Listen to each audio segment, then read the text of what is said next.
Qual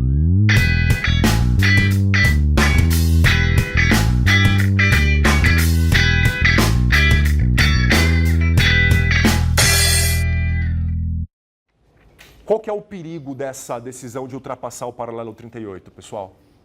O perigo é que as tropas da ONU, essencialmente tropas norte-americanas, ficam muito próximas a quem? Não só próximas à União Soviética, mas muito próximas à China. E a China, antes de agir militarmente, as relações entre a China comunista e os Estados Unidos estão rompidas. Então não há canal diplomático direto, não há uma embaixada norte-americana em Pequim, por exemplo. A China passa recado de que atuaria militarmente caso os Estados Unidos ultrapassassem o paralelo 38 via a Índia. O embaixador da Índia em Pequim recebe o recado e o embaixador norte-americano em Nova Delhi é informado de que, caso as tropas americanas ultrapassassem o paralelo, os Estados Unidos teriam que enfrentar a China militarmente. Imaginou-se que fosse um blefe chinês. E o blefe não foi, porque no final de novembro de 1950, a China entra no conflito, transformando a Guerra da Coreia em outra guerra. Não só porque a ofensiva dos Estados Unidos / ONU é revertida, na terceira fase do conflito, com as tropas chinesas penetrando no norte da Coreia, mais de 300 mil soldados chineses entram na Coreia do Norte, em apoio à Coreia do Norte, para repelir as tropas americanas, as tropas da ONU, não só você tem a recuperação do território da Coreia do Norte, como a China decide agora revidar e ultrapassar também o paralelo 38. Seul é tomada mais uma vez e, na verdade, as tropas chinesas chegam a ficar até mais de 50 quilômetros para além de Seul. Agora, eu queria ressaltar o quanto a entrada da China tornou a Guerra da Coreia tensa. Não preciso dizer que a entrada da China criou uma potencialidade de generalização do conflito enorme. A China comunista havia assinado, no início de 1950, uma aliança militar com a União Soviética. O que significa isso? Significa que, se essa guerra entre Estados Unidos e China, por um acaso, respingar no território chinês, se os Estados Unidos tomam a decisão de realizar qualquer tipo de operação militar, ou mesmo bloqueio econômico naval contra a China, isso poderia acionar a aliança militar sino-soviética. E aí você tem uma guerra direta entre Estados Unidos e União Soviética. Para vocês perceberem a gravidade do quadro, o comandante-geral das tropas da ONU, que é o general norte-americano Douglas MacArthur, chega a fazer demandas privadas junto ao governo Truman e faz, inclusive, alguns discursos públicos, no sentido de que seria necessário levar a guerra à China. Começa a pressionar Washington a fazer bloqueio econômico contra a China e bombardeio da costa chinesa, como uma forma de pressionar a China a recuar nesse avanço militar em apoio à Coreia do Norte. Se isso acontecesse, certamente isso acionaria a aliança sino-soviética. E perceba como a situação é complexa. A gente está no início dos anos 50 e o MacArthur, esse general norte-americano, ele tinha uma ampla respeitabilidade entre os republicanos mais conservadores e mais anticomunistas.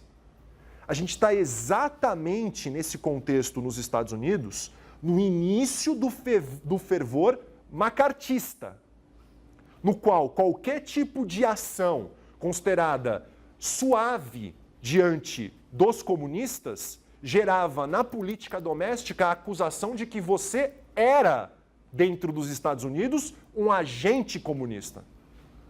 Então isso torna, só para vocês compreenderem, contextualizar um pouco mais, o impacto dessas demandas do MacArthur de expandir a guerra para a China.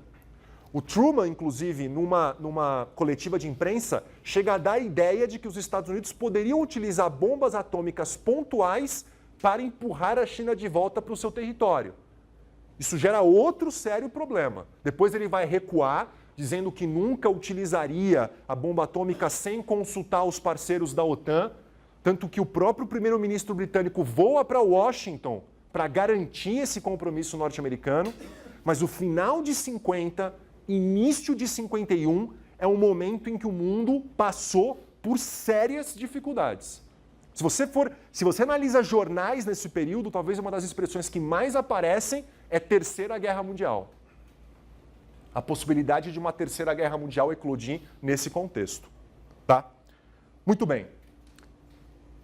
A quarta e quinta fases do conflito é a fase de uma última contraofensiva norte-americana, e aí entre o final de 51 até meados de 53, quando o armistício é assinado, você tem momentos de idas e vindas em torno aí mais ou menos do paralelo 38. Tá? O governo Truman decide demitir o MacArthur. A demissão do comandante-geral das tropas da ONU foi super importante para mostrar que o governo norte-americano não queria radicalizar o conflito, não queria levar o conflito para a China. E muitos estudiosos analisam que essa decisão do Truman, se foi importante para conter o conflito, impediu, ou foi fundamental para a gente explicar por que os republicanos, depois de mais de 2 décadas de ostracismo na presidência dos Estados Unidos, voltam à presidência com o Eisenhower no final de 52 e início de 53. Tá? Mas o fato é, a demissão do MacArthur, que acontece em 51, ela acaba garantindo que o conflito vai ficar restrito à Coreia, que os Estados Unidos não vão levar isso à China, e aí, a partir de meados de 51, começam as negociações para um armistício. Por que elas demoram tanto? Porque quase 2 anos para concretizar um armistício. Primeiro, uma discussão sobre aonde exatamente seria essa fronteira entre as duas Coreias, porque ela não vai coincidir exatamente com o paralelo 38, como você pode observar. Ela está um pouquinho mais ao norte do que a antiga fronteira. Tá? Agora, para além dessa discussão sobre aonde seria a fronteira, o problema principal que gera demora na assinatura do armistício é o problema dos prisioneiros de guerra. Prisoners of War. Os Estados Unidos e o comando militar da ONU havia capturado aproximadamente mais de 10 vezes mais chineses e coreanos do norte do que chineses e coreanos do norte capturaram de norte-americanos ou de membros da tropa da ONU. Tá? E o problema fundamental é que os Estados Unidos faziam questão que esses mais de 130 mil chineses que estavam como prisioneiros de guerra tivessem liberdade para decidir para onde eles iriam uma vez libertados. E o governo chinês não aceitava isso. Queria que os seus prisioneiros de guerra voltassem para a China e não tivessem liberdade para ir onde quiser. Por quê? Qual que é o problema? Da mesma forma que você tem uma disputa entre os dois governos coreanos, há uma disputa por legitimidade entre os dois governos chineses. Se esses 130 mil chineses decidem voltar todos para Taiwan, não há dúvida que isso é uma derrota, né, simbólica, mas é importante para a China comunista. Mas, depois de muita negociação e muita discussão, e, sobretudo, depois que o Stalin morreu, o Stalin era um dos grandes obstáculos para que esse armistício se desse, e com a entrada do Eisenhower na Casa Branca, deixando bem claro que se a China não cedesse, os Estados Unidos voltariam a fazer uma ofensiva na Coreia, a China cede e aceita as condições norte-americanas para os prisioneiros de guerra. E aí o armistício é assinado em meados de 53. Bom, como vocês podem perceber, né, é uma narrativa longa da Guerra da Coreia, e a partir dessa narrativa é que a gente vai começar a pensar a análise que eu propus no início da aula para vocês. Um momentinho só. Antes disso, temos uma dúvida, por favor. Eles aceitaram, portanto, as condições norte-americanas. Daí foi formada uma comissão internacional. Esses prisioneiros ganhavam status civil imediatamente, e aí eles poderiam decidir, dependendo de acordos dessa comissão com determinados países, se esses países poderiam recebê-los como refugiados. Então, aí você vai depende de cada caso. Eu não tenho de cabeça a proporção, mas muitos vão para Taiwan, muitos vão para a Europa Ocidental, para países da Europa Ocidental, e a minoria vai para a China comunista. Minoria vai para a China comunista. Tirando essa dúvida, alguma outra dúvida? Então agora vamos passar para a segunda parte da aula, como eu disse, e entender algumas decisões fundamentais que envolvem a Guerra da Coreia, para a gente chegar no nosso objetivo, que é pensar as implicações da guerra. Tá? São 4 decisões que eu gostaria de analisar com vocês. A primeira decisão, fundamental para a gente entender a Guerra da Coreia, é o porquê do Stalin ter dado aval à invasão da Coreia do Norte em cima da Coreia do Sul. Tá?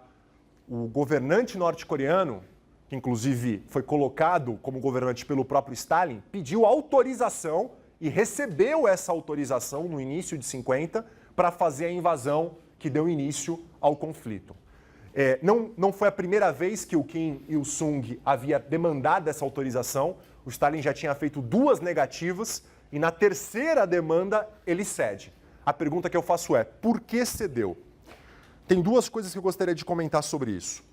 Por que a Coreia era importante para a União Soviética? Se você for pensar, a Coreia é fundamental para a segurança nacional soviética.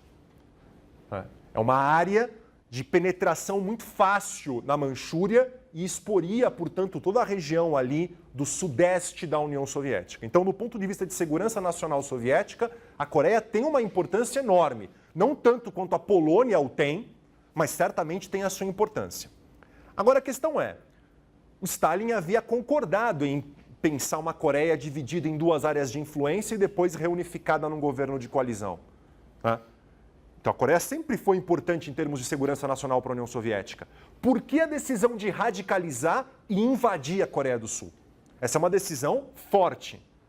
Tá? Por mais que a gente entenda a Coreia como importante para a segurança nacional soviética, a gente tem que entender de onde vem essa decisão de radicalização.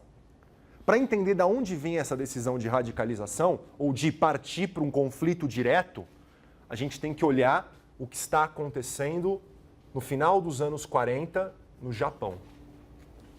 O Japão é crucial para a gente entender a decisão stalinista de dar o aval ao Kim Il-sung a realizar a invasão à Coreia do Sul. Por que o Japão é fundamental?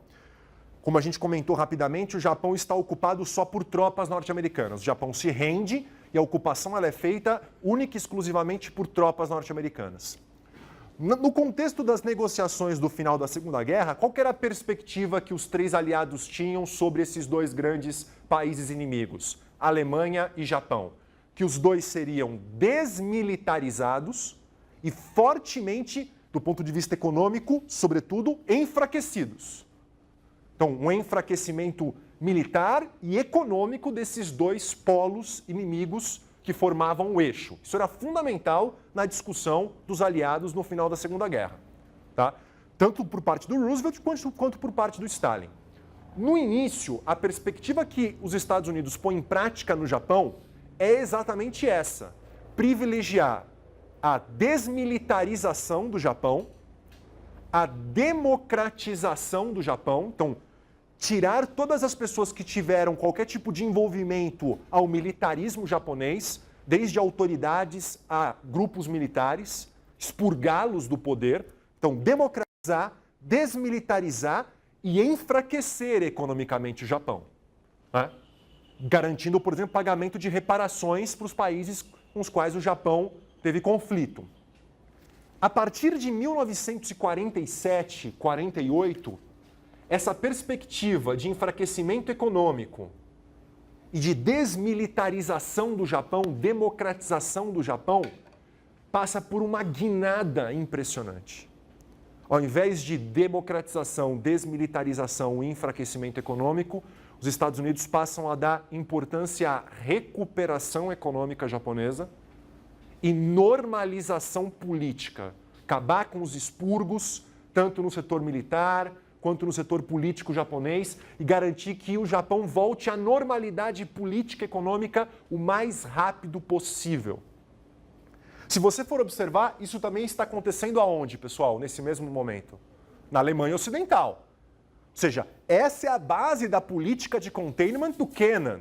Garantir que esses 2 polos de poder fundamentais, Alemanha e Japão, integrem-se econômica e politicamente ao Ocidente. Então essa é uma resposta integrada que os Estados Unidos estão dando, tanto na Alemanha Ocidental, que vai gerar a crise do bloqueio de Berlim, que nós analisamos na última aula, quanto no caso do Japão. A União Soviética interpreta ambas atitudes, o Stalin em particular interpreta ambas atitudes com relação à Alemanha Ocidental e com relação ao Japão, por parte dos Estados Unidos, como uma mudança de status quo. Ou seja, os Estados Unidos estão mudando o status quo a seu favor. Logo, eu tenho espaço também para mudar o status quo em algumas áreas no meu favor. Essa é uma das bases para a gente entender a decisão do Stalin de apoiar a invasão da Coreia do Norte sobre a Coreia do Sul. Só isso não dá, tem mais um aspecto importante. O final dos anos 40, na visão stalinista, sobretudo com relação à Ásia, representa um reforço do poder soviético, uma mudança no equilíbrio de poder, sobretudo na Ásia, que daria um espaço para a União Soviética ser um pouco mais audaciosa. Que situações que ocorrem no final dos anos 40 que gerariam essa mudança de equilíbrio de poder? Duas. Uma especificamente da Ásia, outra que teria impacto mais geral. Da Ásia nós já comentamos. O quê? A Revolução Comunista na China. Claramente tem um impacto enorme do ponto de vista do equilíbrio de poder asiático. Agora, um outro nós não comentamos ainda e eu preciso citar. Vamos fazer uma análise maior sobre isso daqui a 2 aulas, mas eu preciso citar já agora o sucesso soviético no desenvolvimento da bomba atômica em meados de 1949. Ou seja, 1949 é o ano em que você tem o fim do monopólio nuclear norte-americano. De longe, nós não estamos dizendo que o fim do monopólio nuclear norte-americano significa que a União Soviética passou a ser uma potência nuclear. Muito pelo contrário.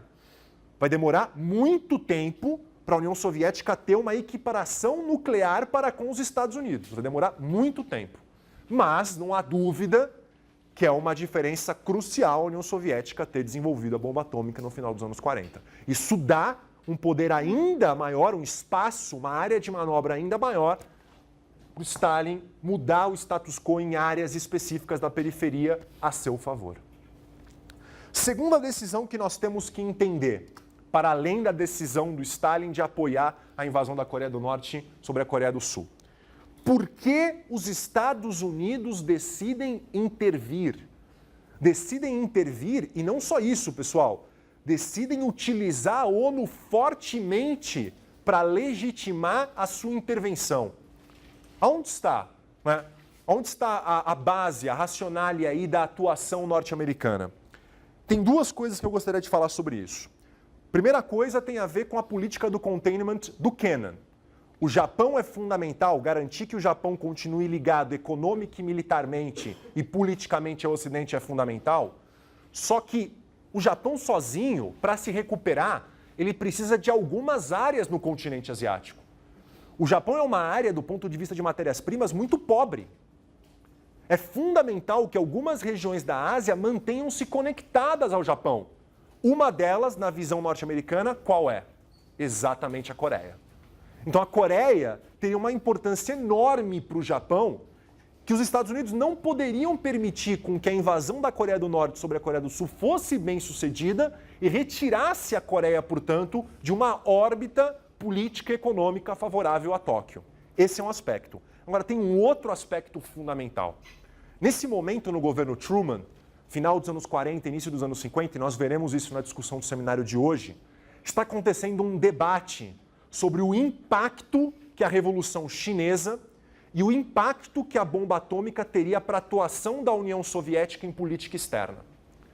Um grupo em particular passa a advogar a ideia de que essas mudanças na Ásia e do ponto de vista do poder bélico soviético fariam com que a União Soviética fosse mais agressiva na sua política externa. Esse é um dos pilares importantes do famoso policy paper produzido no final dos anos 40 e início dos anos 50, chamado NSC 68, ou seja, National Security Council Paper 68. O que esse paper vai colocar, entre outras coisas? a mudança no equilíbrio de poder, sobretudo a partir da Revolução Chinesa e do sucesso da bomba atômica soviética, faria a União Soviética atuar de maneira mais agressiva. Portanto, os Estados Unidos precisariam, entre outras coisas, se rearmar fortemente, iniciar um programa armamentista muito forte e 2, atuar com dureza para mostrar para a União Soviética que os Estados Unidos não permitiriam qualquer tipo de expansionismo ou de atuação agressiva da União Soviética no mundo. Qual que é a ideia disso? Se nós permitirmos ou aceitarmos a agressão contra a Coreia do Sul, os nossos aliados na Europa, os nossos aliados em outras partes do mundo vão achar que nós aceitamos agressões que são feitas em picadinho, sem nada a responder. Então, a racionale por detrás da atuação norte-americana, vamos atuar na Coreia, passa por uma mudança no quadro político no governo Truman, que é metaforizada pelas conclusões do NSC 68, e passa também pela conclusão de que a Coreia seria muito importante para o Japão e não poderia ser perdida, porque isso poderia influenciar negativamente a recuperação econômica japonesa. Terceira decisão fundamental que a gente precisa pensar, e essa é mais difícil, essa é uma decisão mais complicada. A decisão norte-americana de ter ultrapassado o paralelo 38. Tá? Essa decisão, se a decisão de intervir na Coreia pode e deve ser enquadrada dentro de uma política de containment, dentro de uma política de contenção da União Soviética, tudo bem que a gente já está passando por uma diferença, e é importante que nós salientemos essa diferença. A perspectiva do Kennan é que os recursos norte-americanos são escassos, tá? Os Estados Unidos não podem atuar no mundo inteiro e precisam conter a União Soviética em áreas que são fundamentais que continuem no Ocidente. Sobretudo, quais áreas? Alemanha / Europa Ocidental e Japão. Isso é o que alguns autores vão chamar ou vão falar que seria um containment particular. Ou seja, é um containment, é uma contenção focada em determinados polos e não contenção de qualquer expansão soviética no mundo.